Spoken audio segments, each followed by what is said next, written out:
Pacífica 90.7 FM se siente.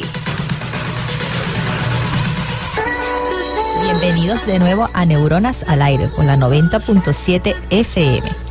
Ángel, el miércoles pasado estuvimos desarrollando lo que era el neurotema de la semana. Desarrollamos la parte de neurodesarrollo parte 1 hasta el año de edad. Sí, señor. Vamos a recordarle un poco a nuestros neuros amigos qué es el neurodesarrollo, cómo se define ese neurodesarrollo. Como estábamos conversando la vez anterior, ¿verdad? Lo que es el neurodesarrollo, desarrollo psicomotor o prácticamente desarrollo neurológico, son como tres formas de denominar el mismo término. Podemos decir que el neurodesarrollo es la mejor expresión de lo que es la indignidad del cerebro, ¿ok? Para saber que el cerebro está sano de un niño, su neurodesarrollo debe estar acorde. El neurodesarrollo son una serie de hitos o una serie de eventos que deben ir sucediéndose a medida que pasa la edad del niño. Entonces hay cosas que tú esperas que ocurran a los 2 meses, otras a los 4, otras a los 6, otras a los 8. Cada una de esas etapas se reconoce como un hito, ¿verdad? Habíamos descrito que ese hito lo íbamos a clasificar como 4 elementos fundamentales, que es lo referente al motor grueso, motor fino, el lenguaje y la socialización. Cada uno de estos elementos los vamos a ir evaluando por las diferentes etapas del niño. Y eso nos va a hablar de su neurodesarrollo y lo que es mejor de su cerebro. Sí, entonces en resumen son las habilidades que adquieren los niños en la infancia para conocerse a sí mismos y desenvolverse en el medio ambiente. También habíamos comentado que el neurodesarrollo tiene unos principios que siempre es céfalo-caudal y que va desde las extremidades de la parte proximal a la parte distal. ¿Es importante el neurodesarrollo? Sí, porque una vez esto nos permite determinar si ese paciente, como tú muy bien lo dijiste, tiene un desarrollo neurológico acorde, si no se nos está escapando algo. Y habíamos comentado también, y es importante volverlo a recordar, que desde el punto de vista del neurodesarrollo no debe haber comparación, porque estos son hitos del neurodesarrollo o del desarrollo que nos ayudan, Ángel, a tener una evaluación, como muy bien sabemos, del individuo, del niño como tal, cómo se va desarrollando, como tú dices, en todas las 4 áreas, ¿ok? Está caminando, si dice palabras o no, si hace una pinza, cómo es ese neurodesarrollo, cómo pudiéramos orientar desde en línea general, pues cómo es ese neurodesarrollo en la parte preescolar. Como los hitos esperados son infinitos, realmente cada una de las áreas tiene infinitos elementos de evaluar. Vamos a efectos de nuestros oyentes resaltar los más importantes, por lo menos en la parte motora gruesa. ¿Ok? Es el acto por lo menos de levantar la cabeza. El acto de levantar la cabeza se espera que ocurra entre el 3er y 4º mes. ¿Ok? Es más o menos el tiempo esperado para ello. En el caso de la sedestación, uno pudiera esperar que eso suceda entre el 6º y 7º mes, más tardar. ¿Ok? Aun cuando el 6º mes es el tiempo indicado para ello. También hablamos del rolado, ¿verdad? Que está en ese tiempo de los 7 meses, también de edad aproximadamente. Después el paciente pasará a gatear, ¿ok? Y posteriormente a caminar o a pararse, que es al año, ¿ok? Entonces, estas son cosas secuenciales. Primero levanta la cabeza, después se sienta, después gatea, después camina. Eso con respecto al motor grueso, ¿verdad? Con respecto al motor fino se requieren las habilidades de manipulación. Cómo el niño manipula lo que es la pinza fina, de tomar un objeto, de lograr el asir algún objeto importante entre sus dedos. Esa perfección o esa dinámica es lo más importante del respecto a la parte fina. Con respecto al lenguaje, es muy importante evaluar que hasta un niño cuando tiene ya el año de edad ya debe estar diciendo las palabras elementales: papá, mamá, agua, dame. ¿Ok?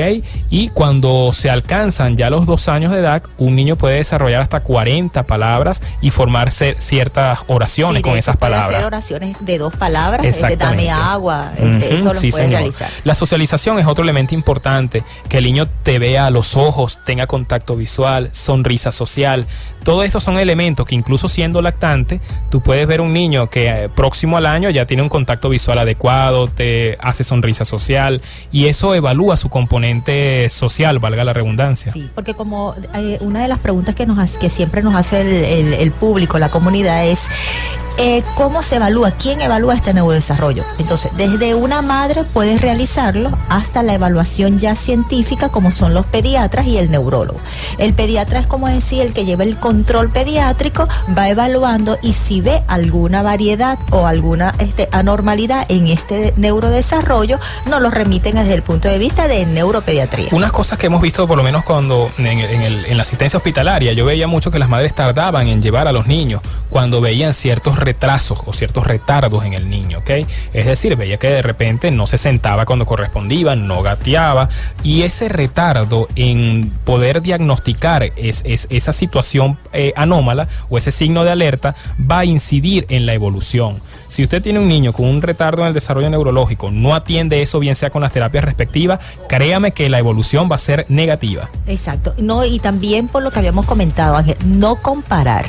No podemos comparar, porque hasta individuos del mismo papá y de la misma madre y del mismo padre pueden tener alteraciones neurológicas, o pueden tener diferencias por meses con respecto a la aparición de este neurodesarrollo. Sí, señor. Cada uno de estos elementos, entonces, a efecto de nuestros oyentes, tiene que disparar una alerta. Cuando tú tienes a un niño que, repito, pasan los 6 meses, no logra sentarse, el niño es asimétrico en su tono muscular, usted logra ver que un ladito del cuerpo es diferente al otro, es muy rígido, es muy blando, cada uno de esos elementos son llamativos y hacen alusión al neurodesarrollo. De no ser atendido, eso puede estar pasando por alto una lesión cerebral que no se está estudiando. Y muchas veces nos pasa que una de las consultas que tenemos, Ángel, es que las madres, cuando los niños se quedan muy tranquilos en la cama, que no hacen movimientos, claro, si tú estás haciendo actividades, a ti te parece lo mejor, pero de repente ese paciente tiene una alteración desde el punto de vista en el neurodesarrollo. Eso hay que tomarlo en cuenta. Niños que de repente llegan a los 5 o 6 meses y todavía no se han volteado, no han hecho el rolado. Entonces eso es importante también tomarlo en cuenta. Y como tú comentabas, la parte motora, la parte fina, la parte de socialización y la parte del lenguaje. Muchas veces también comparamos, el niño no habla porque el tío por parte de papá o por parte de mamá no hablaba. Hay que tomar en cuenta, porque eso está bien descrito en el neurodesarrollo, cuántas palabras debe de decir a la edad, cómo se debe de expresar, no estar pendiente si el niño señaliza o no, si hay una señalización o no, eso es muy importante. Sí, señor. Bueno, cada uno de estos elementos vienen siendo de verdad muy, muy llamativos a la hora de una madre tenerlo presente. Y cuando una madre evalúa que un niñito presenta estas situaciones anómalas que estamos resaltando, no duden en llevarlo tanto a su pediatra como a la parte de neurología infantil. Un rol importante también lo tiene, Gisbeli, el sector de lo que es terapia ocupacional y rehabilitación. Cuando un niño presenta un retardo o un retraso, que ya lo vamos a definir, eso es importante sea evaluado por esa área tan importante del sector salud. Excelente, Ángel, es verdad, ellos son parte de nuestra mano derecha, los terapistas ocupacionales, lo que es la parte también de fisioterapia, todas esas terapias son importantes. Por eso es que te comentaba, el pediatra hace la primera, como decía, el primer diagnóstico, posteriormente es evaluado desde el punto de vista de neurología, y después neurología es referido desde el punto de vista a todos los demás, lo que es la parte de, como tú muy bien lo dijiste, es terapia ocupacional, terapias de hidroterapia. Hay bastantes terapias que estos pacientes pueden recibir y pueden mejorar. Sí, y también recordar que no solamente es la parte también de las terapias, sino también lo que se comprometen los padres con estos pacientes, porque hay que diagnosticar si ese neurodesarrollo tiene alguna condición neurológica que me lo esté afectando. Sí, en la medida que los padres tengan conocimiento e información cómo va a ser la evolución de ese neurodesarrollo, va a tener más herramientas de cómo detectar un problema de forma temprana. Recuerden que cuando no se detecta un problema de forma temprana, ese problema avanza y por ende las repercusiones son mayores. Entonces queremos con este programa de hoy hacer un llamado a todos quienes nos escuchan, sobre todo a las madres, a las mismas maestras, a los representantes, para que estén pendientes de todas las habilidades, tanto motoras, lenguaje y social de su niño en las diferentes etapas.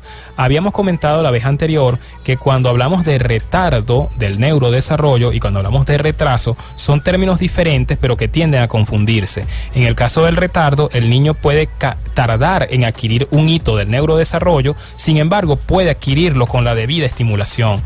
En el caso del retraso, llega a la edad esperada para realizar cualquier hito del neurodesarrollo, no lo ejecuta, no lo completa, y eso sí se denomina como algo más alusivo a lesión cerebral, cuando un retraso está instalado, ¿okay? Así es, Ángel. También es importante invitar a nuestra población que en el neurotema se pueden incorporar para hacer sus preguntas a través del 0212-237-3239. Estamos hablando acerca del neurodesarrollo. Sí, señor. Entonces yo pienso que estamos en aras ya de finalizar el neurotema de hoy. Sin embargo, queríamos hacer un repaso por los términos más importantes, entre ellos la definición de neurodesarrollo, cuáles son los hitos más resaltantes a tener presente, quién evalúa, quién determina el estudio o seguimiento de cualquier alteración del neurodesarrollo, y por supuesto queríamos también abrir la posibilidad de participación de nuestros escuchas para con esta temática tan importante. Así es, y en Instagram nos pueden seguir en vivo. Y también recordar que todos los miércoles de 3 a 4 p.m. desarrollamos lo que es el neurotema de la semana, en donde tocamos enfermedades o condiciones neurológicas como convulsiones, autismo. También nos pueden sugerir qué tema quieren escuchar, qué neurotema quieren que se desarrolle, y nosotros con mucho gusto le hablaremos. Todos los neurotemas, que es un sano debate pues que entre dos neurólogos pediatras hacemos, están colgados en YouTube. Usted coloca en YouTube, va a colocar Neuronas al Aire, y allí usted va a conseguir todos los programas que hemos realizado. De verdad, debería ser de obligatoria consulta para muchos padres o para muchas madres a fines orientativos. Bueno, Ángel, nos gustaría seguir, pero por cuestiones del tiempo nos vamos a un corte para un tema musical, En la Oscuridad, de Yandel y Gilberto Santa Rosa.